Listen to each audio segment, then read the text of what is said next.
জান্নাত থেকে আসা এক পবিত্র পাথর, যা স্পর্শ করতে কোটি মানুষের হৃদয় ব্যাকুল হয়ে ওঠে। কিন্তু আপনি কি জানেন, এই পাথরটি স্থাপন করা নিয়ে মক্কায় একবার এমন এক পরিস্থিতি তৈরি হয়েছিল যা একটি রক্তক্ষয়ী যুদ্ধ ঘটিয়ে দিতে পারত। আসসালামু আলাইকুম, গ্রো ফ্রম জিরো চ্যানেলে আপনাদের স্বাগতম।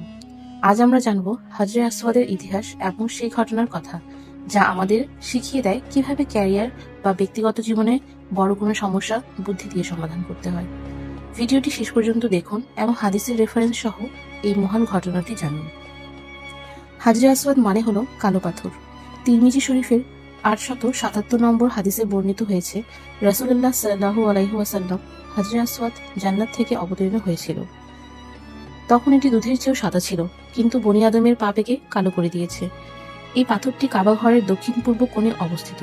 যখন হযরত ইব্রাহিম আলাইহিসসালাম কাবা ঘর নির্মাণ করেছিলেন, তখন ফেরেশতা জিবরাইল আলাইহিসসালাম জান্নাত থেকে এই পাথরটি নিয়ে আসেন এবং কাবার এক কোণে স্থাপন করেন। রাসূলুল্লাহ সাল্লাল্লাহু আলাইহি ওয়াসাল্লাম এর বয়স যখন 35 বছর, তখন মক্কায় এক ভয়াবহ বন্যা হয় এবং কাবা ঘরের দেওয়াল ক্ষতিগ্রস্ত হয়। সংস্কার কাজ শেষে যখন হাজরে আসওয়াদকে তার জায়গায় বসানোর সময় এলো, তখন প্রতিটি গোত্র চাইল এই সম্মানজনক কাজটি তারাই করবে। পরিস্থিতি এতটাই উত্তপ্ত হলো যে তলোয়ার বেরিয়ে এলো। শুরু হতে যাচ্ছিল ভয়ঙ্কর যুদ্ধ। ঠিক তখনই আমাদের প্রিয় নবী সাল্লাল্লাহু আলাইহি ওয়াসাল্লাম এক ঐতিহাসিক সিদ্ধান্ত নিলেন।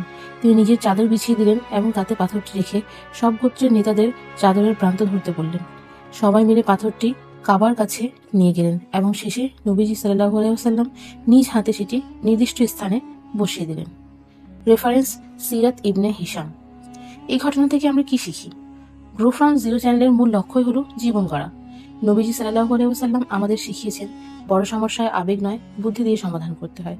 ক্রেডিট নিজে না নিয়ে সবাইকে সাথে নিয়ে কাজ করলে বড় বড় বাধা দূর হয়। লিডারশিপ মানে হলো এমন সমাধান বের করা যাতে সবার জয়। আপনি যদি আপনার কর্মক্ষেত্রে বা ব্যবসায় বড় হতে চান, তবে এই ইনক্লুসিভ লিডারশিপ অনুসরণ করুন। হাজরে আসওয়াদ কেবল একটি পাথর নয়, এটি আমাদের একতার প্রতীক। আজকের এই ঐতিহাসিক ঘটনাটি আপনার কেমন লেগেছে কমেন্টে জানাবেন। ভিডিওটি ভালো লাগলে শেয়ার করুন এবং আপনার ক্যারিয়ারকে জিরো থেকে শীর্ষে নিয়ে যেতে সাবস্ক্রাইব করে আমাদের পাশেই থাকুন।